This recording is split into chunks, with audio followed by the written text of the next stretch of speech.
Tariff को लेकर America और भारत के बीच बड़ी कड़वाहट अब कम होने लगी है। अमेरिकी राष्ट्रपति डोनाल्ड ट्रंप लगातार प्राइम मिनिस्टर मोदी के साथ दोस्ती की दुहाई दे रहे हैं, उनके काम की तारीफ कर रहे हैं, प्रधानमंत्री की तारीफ कर रहे हैं। अब एक बार फिर अमेरिकी राष्ट्रपति डोनाल्ड ट्रंप ने कहा कि मैं भारत के बहुत करीब हूं। I am very close to India. मैं भारत के प्रधानमंत्री के बहुत करीब हूं।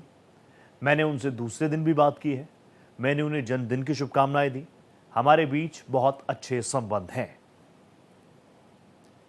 तो ये कुछ तस्वीरें हैं जो मैं आपको दिखा रहा हूं। पिछले कुछ वक्त में आप देख रहे होंगे जिस तरीके से डोनाल्ड ट्रंप बिल्कुल अनप्रेडिक्टेबल ट्रंप बन गए 2.0 में।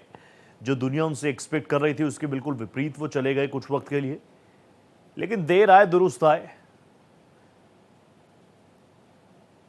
जिस तरीके से टैरिफ वॉर उन्होंने छेड़ दी भारत के खिलाफ, 25% टैरिफ लगाया, फिर 25% का पेनल्टी लगा दिया, 50% हो गया। कई बार प्रधानमंत्री को फोन भी किया लेकिन प्रधानमंत्री ने फोन नहीं उठाया। कभी भारत को डेड इकोनॉमी कहा, कई सारी चीजें रही। लेकिन अब धीरे धीरे चीजों को ट्रैक पर लाने का प्रयास करते हुए अमेरिकी राष्ट्रपति Donald Trump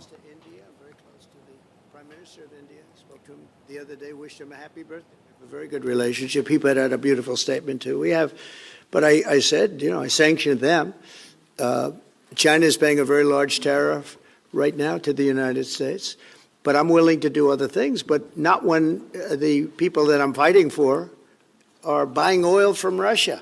If the oil price comes down, very simply, Russia will settle. And the oil price is way down. Found out that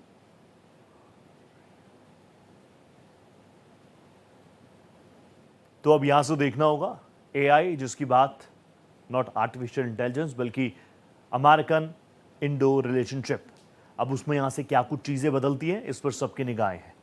दोनों ही राष्ट्रों के लिए बहुत सारी चीज़ें बहुत ज़रूरी हैं।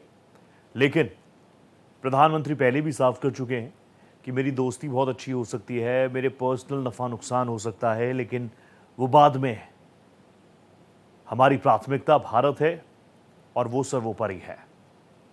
जो चीज़ें भारत के लिए बेहतर होंगी वही चीज़ें उनकी सरकार करेगी।